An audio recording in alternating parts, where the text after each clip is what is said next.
Hello YouTube, Twitters, Facebags, Instagrams, wherever you're watching this. Joe Shelton here, aka Primonox007. I put out there today, because it's Fibromyalgia Awareness Day, that if I got enough likes on my Facebook post out of my plethora of friends, which is to say less than 40, that I would put up a video describing my fibromyalgia story. Well, I'm just going to do it anyway, because enough people said just do it already. So, fibromyalgia, if you don't know what it is, I'm not going to go into too much detail. That's what Google's for. So feel free to look it up. I was, I think diagnosed when I was 17 years old. I think I just turned 17. I started showing symptoms of it when I was 15 years old. And the only way I could describe it is I thought I was dying. I was a weightlifter in high school. I couldn't do much in the way of physical activity because of my asthma. I would just feel like I was going to collapse. But weightlifting seemed to be good for me because it was, high intensity but not aerobic.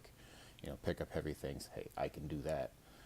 And I started feeling pain, like in my legs when it wasn't leg day, and pain in my back and pain in my shoulders.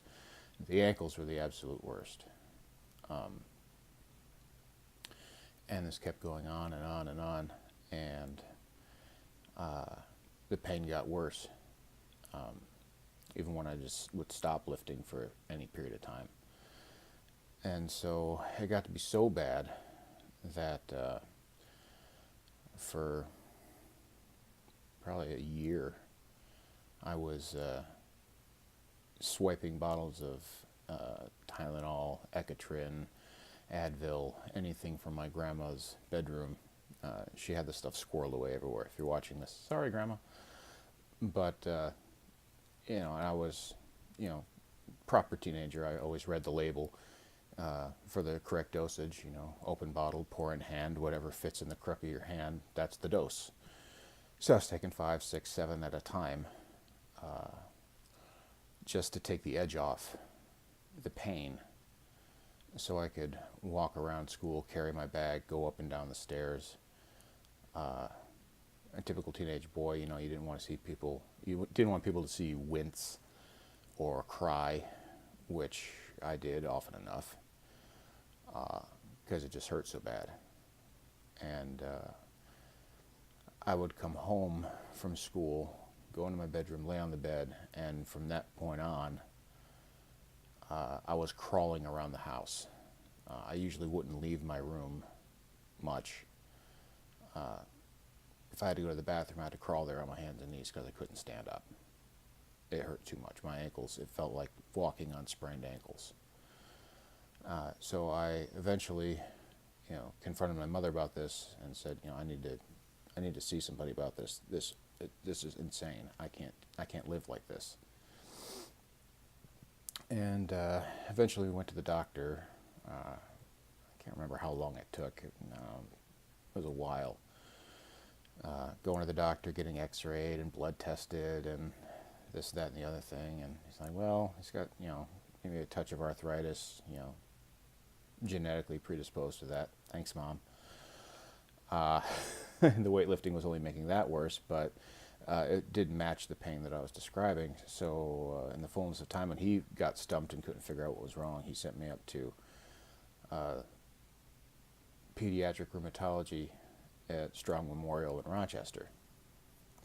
So I went there, and they asked me some questions, asked me,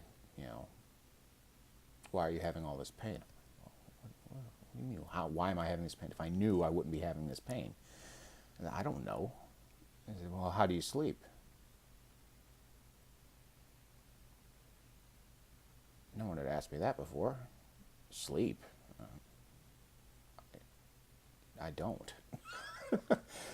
Really. Sorry, just gonna reposition the camera here a bit. I don't. I lay in bed staring at my alarm clock, and it could say 1 a.m., and I would literally blink my eyes, and it would be 3 in the afternoon, and it's bright in my bedroom, like someone just came in and turned on the light. And I don't mean like,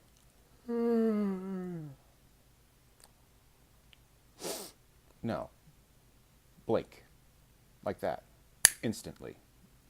12 hours would pass, 16 hours would pass. And it felt just like that, like I just blinked, and I didn't feel rested. I was confused and groggy, and I never knew what was going on. I would collapse more than fall asleep. And so they had me get up on the table, and they pushed, in various places. Said, does this hurt? Does this hurt? Does this hurt? And, he'd get to certain points, and I about jumped off the table with the tears and the snot and, just agony. Like, it felt like he had a red hot nail and was driving it into my skin.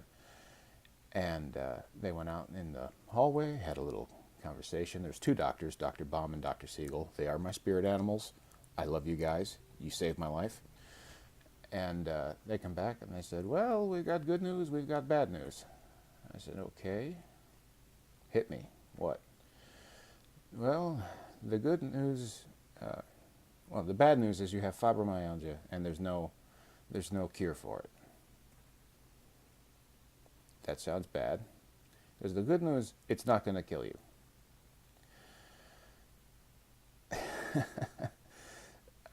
So that's good, I guess. So I get to live in pain. And they said, well, there's, we're still learning about it, and there's things that you can do. Back then, they were giving people antidepressants to kind of trigger people to trick their brain into thinking that they had enough serotonin to get them into recuperative sleep when they'd go to bed at night. And I think they may have given me heavy dose painkillers, short duration stuff, just to take the edge off, so I didn't feel like I was going to die all the time. So that was tremendously helpful.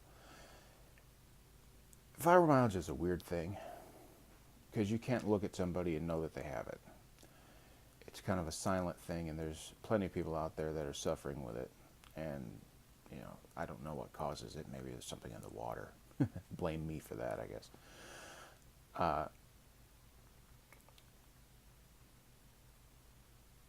It's a hard thing to live with some days, and I have good days, I have bad days. There are plenty of people out there that are taking all kinds of stuff for it. Me personally, I don't take a thing. I tried the drug route, and all it made me feel was like a zombie, and that's not everyone's experience. I know there's different drugs that they're marketing now, like Lyrica and whatnot. I don't know, I haven't tried them.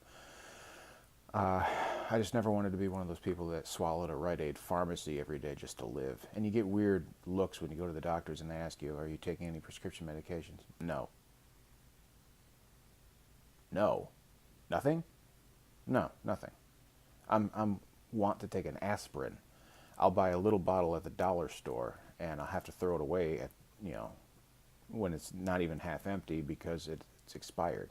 Now, I'm not crazy, I'm not super macho. If I'm having a really bad day, I'll take aspirin, or I'll take 800 milligrams ibuprofen. If it's just I can't stand it anymore, I'll take a little something to take the edge off. But it's not my MO. It's not how I live my life. I've, for the 22 years or so that I've had this, or been diagnosed with it anyway, because I guess I would have had it probably a good 18 months before I was diagnosed. For the first 5 years or so, I did the drug route, and I got nowhere with it. I felt a little better, but being a zombie wasn't worth it to me. So I found other ways to deal with it. If you want to know what that is, ask. I'm not going to go into it now because it would take a while. But a lot of the time people who have this suffer from depression. I am definitely one of those people. As a teenager, when you think you're dying, you do some stupid stuff, some risky stuff, and you kind of hope that, you know, you, you don't walk away. But Dr. Baum and Dr. Siegel really put things into perspective, and in many ways it saved my life.